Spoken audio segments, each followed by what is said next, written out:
CLO जिनको बोलते हैं, उनके साथ भी हमने 2 से 3 कार्यशालाएं करी और वो कार्यशाला से जो डिमांड निकल करके आई वो भी हमने इसमें रखा है। इससे पहले जो प्लीज मैं बता रही थी कि हमने चार्टर ऑफ डिमांड को लेकर के उड़ई में कुछ संगठनों के साथ बैठे थे, लेकिन यहाँ हम पूरे स्टेट के लेवल पे बैठे हैं जो जिनके अनुभव है डीआरआर के मुद्दे पे काम करने के।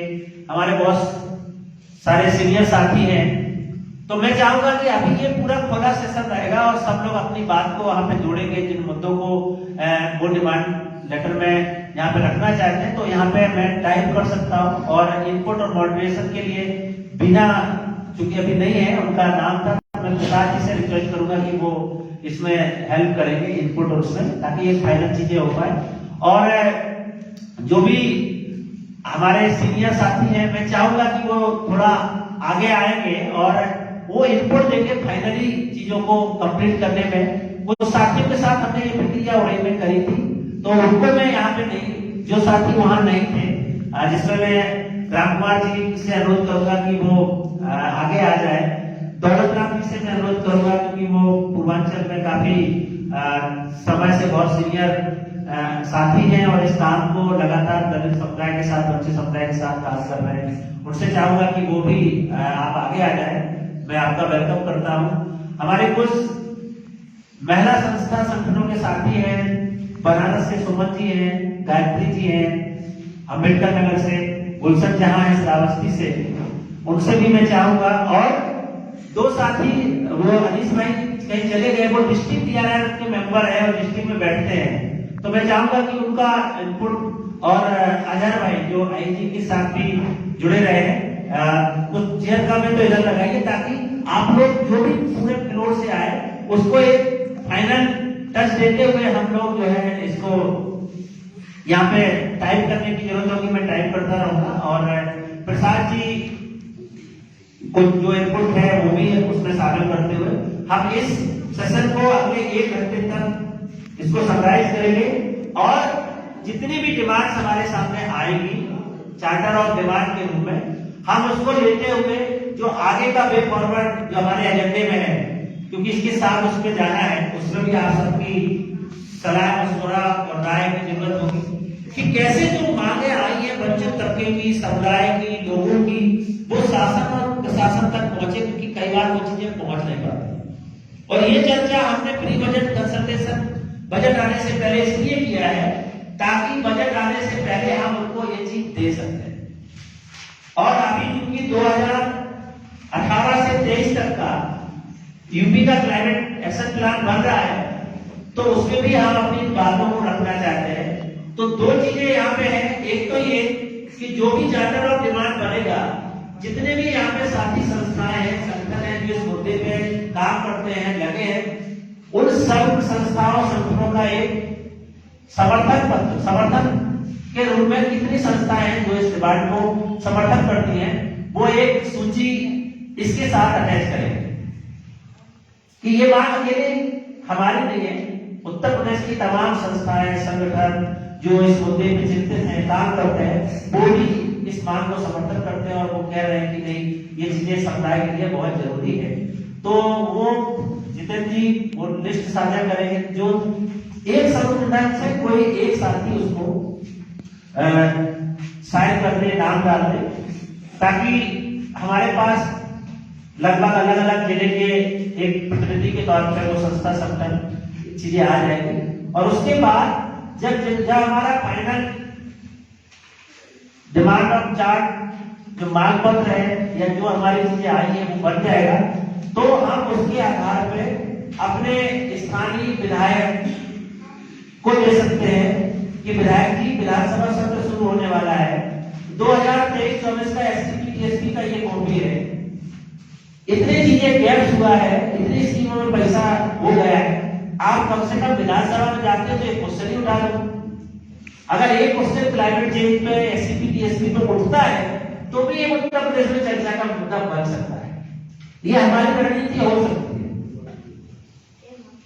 कितना संभव होगा नहीं होगा हम ये तो कह सकते हैं कि हमने अपने जनप्रतिनिधि को एक मांग पत्र, एक बात एक दिया है कि भाई आप जब विधानसभा सत्र चले, बजट सत्र हो, उसमें आप एक सवाल उठा सकते हैं। या एक बात रख सकते हैं, हमारे लोगों की मुद्दों को आप वहां पे रख सकते हैं। तब बात ये लखनऊ में जो यहाँ एसएसके में चर्चा हो रही है, ये फिर आगे विधानसभा के अंदर जा सकती है, क्योंकि वहां तो वही लोग इस सवाल को उठाएंगे। और जो नया बजट आएगा, हम उसमें ये उम्मीद रखते हैं कि उस बजट में बहुत सारी स्कीमों में फंड का डायवर्जन नहीं करेंगे और बहुत सारी ऐसी स्कीमें आएंगी जिससे हमारे दलित समुदाय को बेनिफिट मिलेगा।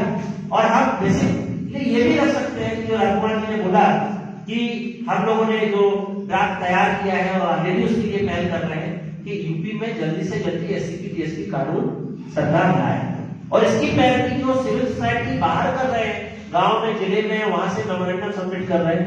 आप हमारे जनप्रतिनिधि हैं, विधायक हैं, तो आप विधानसभा के अंदर भी इस बात को रखें, खासतौर से जो एससी एसटी के विधायक हैं वो इस बात को रखें कि हमारे उत्तर प्रदेश में कानून क्यों नहीं है, बाकी राज्यों ने इसको कानून बनाया है और उस कानून बनने के बाद वहां लोगों को इसका अच्छे से बेनिफिट मिल पा रहा है, और ये हमारा अधिकार है, हमारे लिए स्कीम है एससीपी डीएसपी का, ये प्रोविजन है, गाइडलाइन है, इसको हमारे लिए बजट एलोकेशन हो रहा है, इम्प्लीमेंटेशन का इशू है। तो यहाँ पे हम लोग आगे क्या क्या डिमांड्स पिछले हुई हैं, ये 3-4 क्वेश्चन और हैं, आप लोग आ जाइए। अनिश भाई आप DLR में बैठते हैं, अजय भाई, कुछ सर आप लोगों को भी बोला है, आप थोड़ा बैठिए, ये मौके हैं कि आप ले लीजिए। कुछ साथियों के साथ ऐसे मैं आपको याद होगा जब कुछ बात नहीं रहे तो लोग बैठे थे, तो आप लोग नहीं थे वहां पे, आप लोग यहाँ पे हैं, तो आप थोड़ा आइए और कुर्सी तो उधर 1-2 कुर्सी और लगा दीजिए।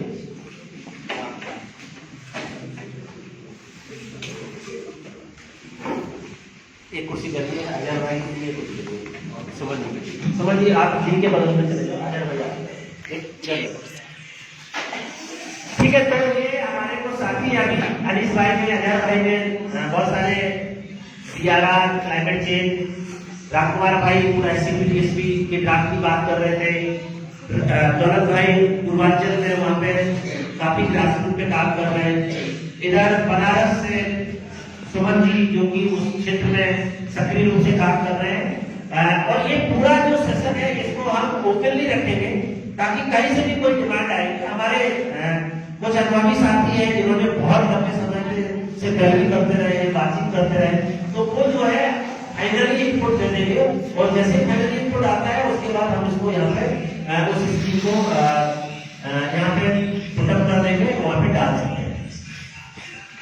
इतनी चर्चा में किसी का कोई सवाल है, कोई ये कौन थोड़ा आवाज कम कर, इतनी चर्चा में किसी का कोई सवाल है, आपको कोई राय रखनी है, आपको कोई ऐसा मुद्दा है जो आप कहना चाहते हैं?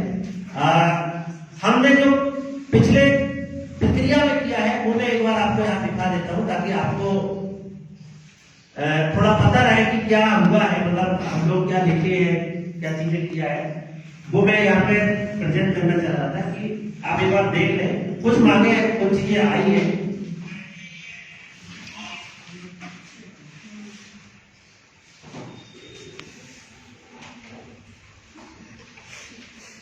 तो वो वर्किंग ड्राफ्ट करके है, अभी कोई उसमें हमने फाइनली नहीं किया है, कुछ शब्द इसमें हो सकते हैं। Working draft demand people's charter of climate and disaster resilience, इसमें ये तो पूरी भूमिका है कि भारत में कितने % लोग रहते हैं, ये पूरा क्षेत्र है, दलित आदिवासी समुदाय में इसका क्या प्रभाव पड़ रहा है, भारत के संदर्भ में, उत्तर प्रदेश के संदर्भ में कितनी पॉपुलेशन है, कितने करोड़ लोग हो रहे हैं, उस लगभग 75 जिले आते हैं, बहुत बड़ा प्रदेश है, कोई भूमिका के तौर पर इसमें लिखा गया है।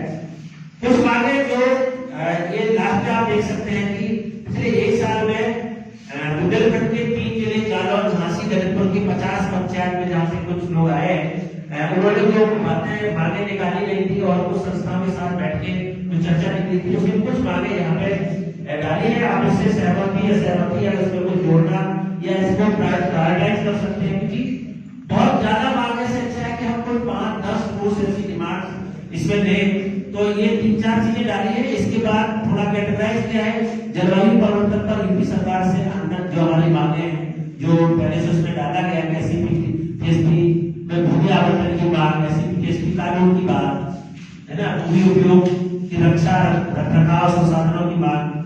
इसके बाद ये चूंकि बुंदेलखंड में वहां पे बात हो रहा था, तो महिलाओं, लड़कियों और बच्चों के संबंध में क्या चिंता है, तो ये कुछ चीजें इसमें डाली गई है जिसके आधार पर ये फाइनलिंग कर सकते हैं।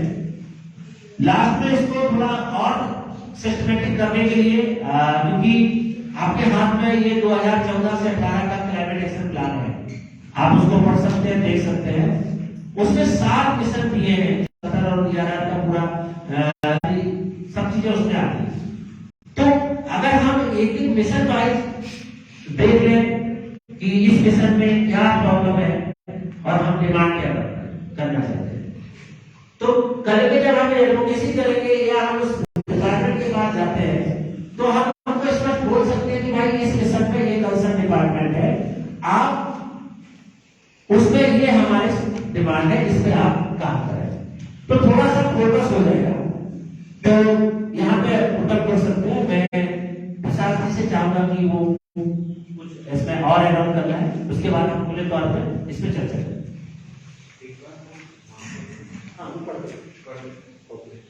ठीक है,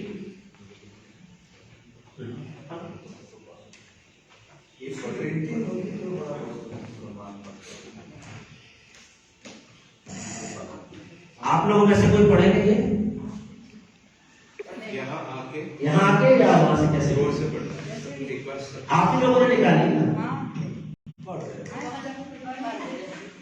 इधर आना है, इधर आना आके माइक में पढ़िए, सब लोग सुने।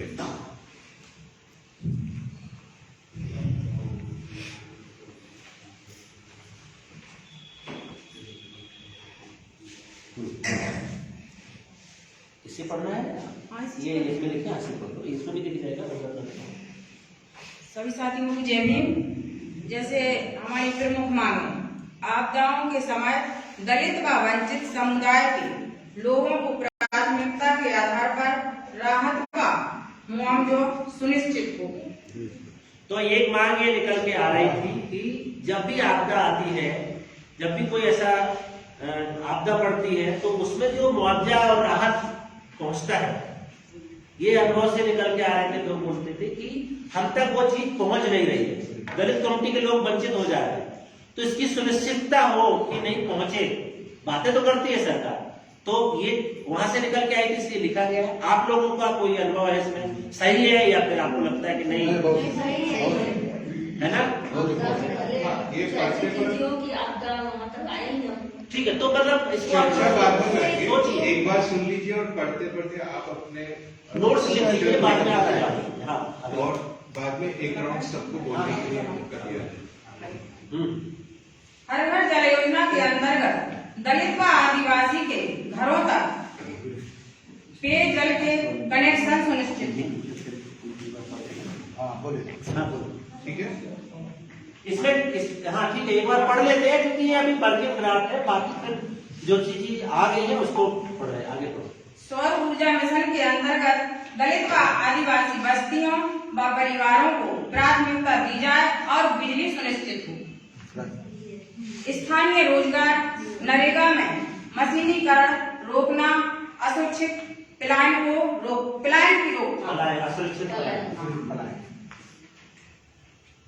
इसको पुनः रिपीट कर दिया,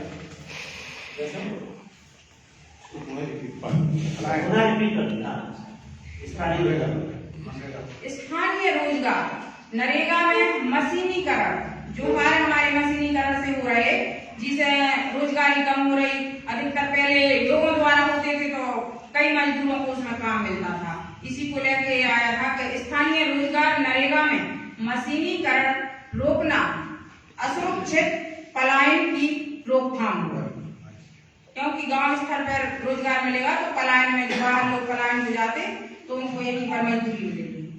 दूसरा पॉइंट है जलवायु परिवर्तन पर यूपी सरकार से अन्य मांगे। जलवायु परिवर्तन पर यूपी सरकार से अन्य मांगे।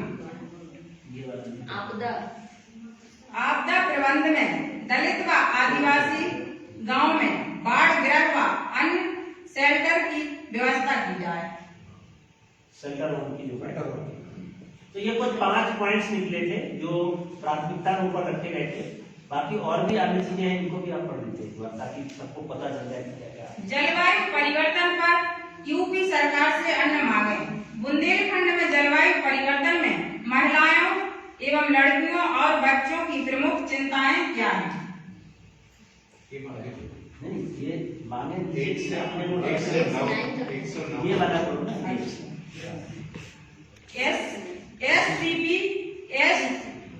SCP-TSP से भूमि आवंटन की मांग। SCP-TSP का इस्तेमाल किया जाना है। NITI भूमि उपयोग की रक्षा और रखरखाव के लिए संसाधनों की मांग करें।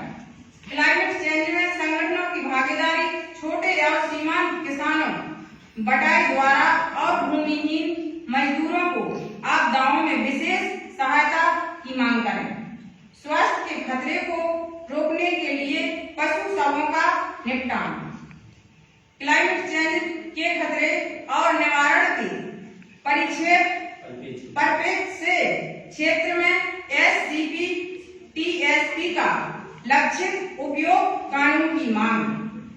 जब जल स्रोत निर्माण कार्य शुरू करने के लिए मनरेगा का काम, क्योंकि महिलाओं को समस्याओं का सामना करना पड़ता है। खनन और नदियों और नालों से मिट्टी की निकासी प्राकृतिक प्रभाव में बाधा रोकी जाए। प्लास्टिक उत्पादन और प्रयोग का प्रतिबंध लगाया जाए।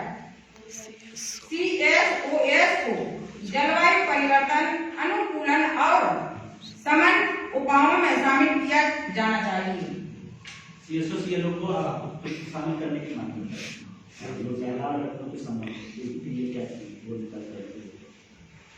मशीनीकरण ने आजीविका के अवसरों की कमी के कारण असुरक्षित और संकटपूर्ण प्रवासन को जन्म दिया है और महिलाएं और परिवार महीनों तक पीछे रह जाते हैं, जबकि पुरुष पलायन करते हैं।